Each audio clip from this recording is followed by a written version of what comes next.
Okay, well, because this is the heart-to-heart convention, not surprisingly, we're going to do a product training on the heart and the cardiovascular system. We are going to be covering a tremendous amount of information. So I'm going to go very quickly through these slides. So I would advise on some of them, you take a picture because there's going to be a lot of links, and there was just simply no way to fit all of this information on single slides. So fair warning. Okay, now when we're going to talk about the heart, and we're going to take a look at what can we do to prevent or reverse cardiovascular disease, we need to have a mindset about this. How are we going to be thinking about it? So to think about heart disease, I'd like you to think about the Titanic. All right, we're off to a bad start. Guys, I know you were looking up here, and you weren't looking at your wife or your girlfriend. And by the way, when I refer to a woman, I'm referring to a person with ovaries, okay? Just so we can all be clear.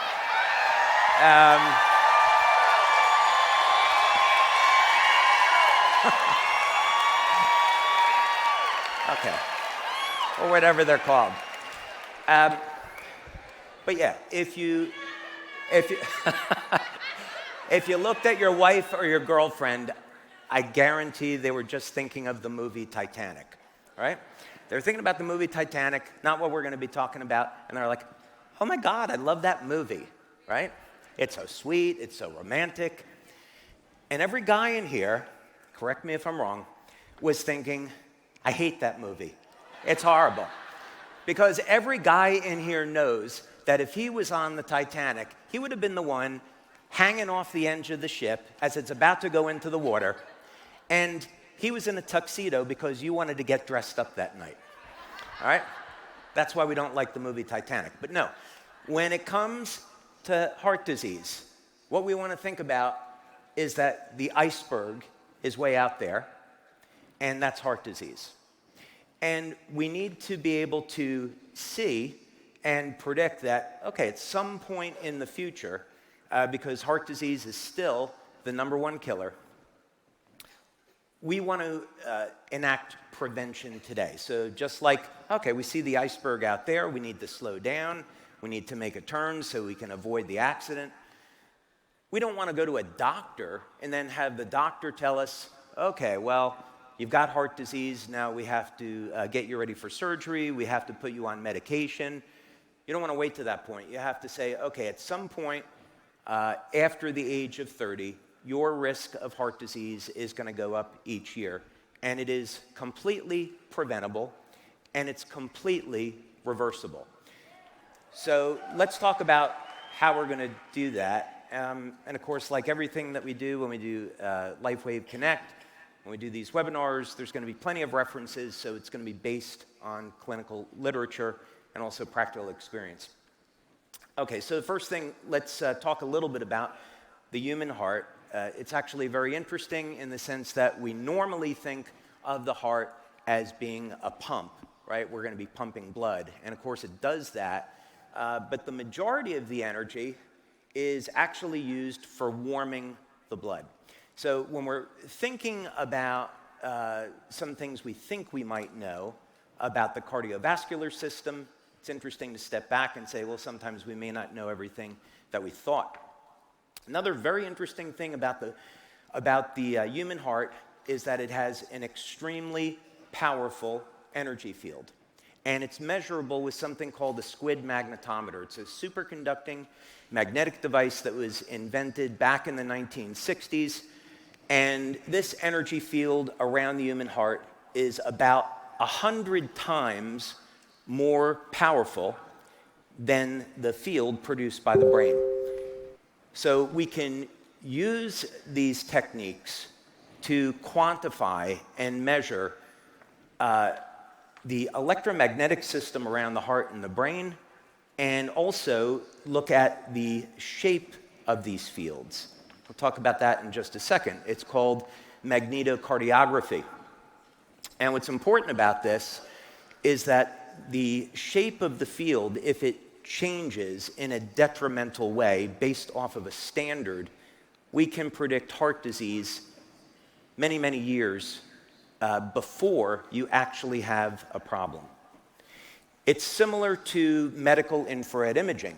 Medical infrared imaging can detect vascularization of breast tissue, as an example, years before a woman gets breast cancer. So this allows us to come up with strategies to reverse this pathology before it becomes a serious problem. So these are very, very important tools. Now, of course, we're going to associate the emotion of love with the heart. So what is the relationship between spirituality and the heart? And normally we might think of this as being something esoteric, but I don't really think so. I think things that are esoteric, mystical, are really a science that hasn't been discovered yet. So let me show you what I mean by this. The Old Testament, of course in Christianity, it's all kind of relative. In Christianity, the book of Genesis is in the Old Testament, and then of course there's the New Testament after the birth of Christ. So in the Old Testament, let's say we were going to take a look at, it was written of course in Hebrew, New Testament was written in Greek, and the interesting thing about both of those languages is that each letter in those alphabets can be converted into a numerical value. So let's say that we're talking about the heart. What is the Hebrew word for heart? It's lev. Okay, doesn't seem like much so far. But if we convert lev over to a number, we come up with the number 32. Okay, what do we know about the number 32? Well, first, it's a number that's known for balance and harmony and peace, like you might expect. Nothing unusual there. But if we look at the King James Bible, and the reason I'm going to use this version is because many people consider it to be mathematically pure and the inspired word of God. So if we were to look at it this way, right? So let's say if there really is a God and creator, then you would expect that God would be the best mathematician, physicist, biochemist that ever existed, and God would leave a signature someplace. So when we look at the Bible, if it really is the inspired word of God, then there should be a mathematical code there, a fingerprint that God left behind. So what's interesting is that the word heart in Hebrew, of course, appeared 765 times. Now, I like to play around with math and look for patterns.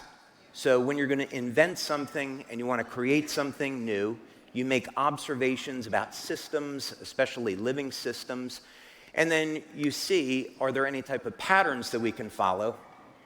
And the interesting thing is that if you take that 765 and you add each number individually, and you keep doing that until we get a number between 0 and 9, 9 means fulfillment. Okay, interesting. What else can we say? Okay, now let's just use the first 5 books of the Old Testament.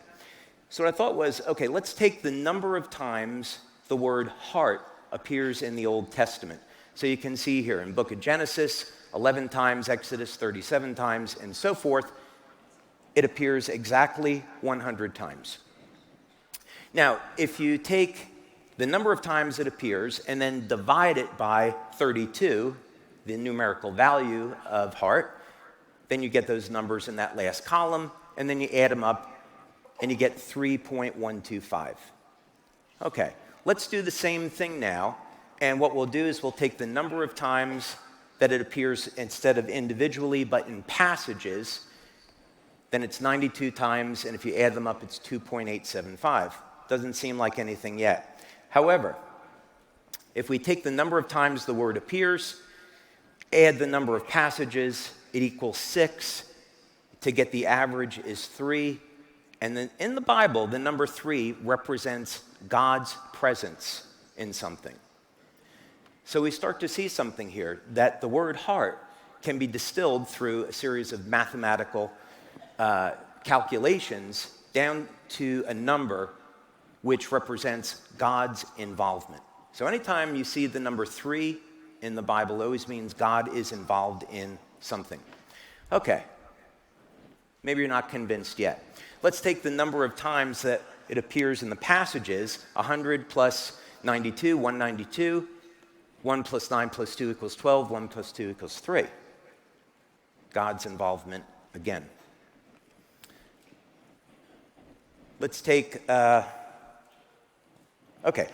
number of times the word appears plus the number of passages. 192 divided by 2 is 96. 96 equals 32, which is the number for the heart, multiplied by 3, which is God's involvement. There are 426 verses in the Bible with the word 3. 4 plus 2 plus 6 equals 12. 1 plus 2 equals 3. God's involvement. You getting the point? Okay. I'm going to tell you why this matters, is because when you come back next year, you're going to see how we use these formulas and equations to create new technology that reverses human aging. Okay, that's a spoiler. Okay, so what's an example of how we can apply this? Well, actually, I have a patent. There's a whole series of patents on pulsed electromagnetic field therapy. And one of the things that we did was we took an electronic stethoscope and we put it over the 4 chambers of the heart. And then we took that signal and we put it through a signal generator, we put it through an amplifier, and we fed that back through this coil. So this electromagnetic field that was external to the body was beating with the human heart. It's a little bit complicated, so what that means is it's not something you'd really have in your home and you could use it that way. But what we were doing with this was regenerating nerve damage, peripheral nerve damage. And we found it to be very, very effective. So there's actually ways that we can take this math and apply it in the real world to heal.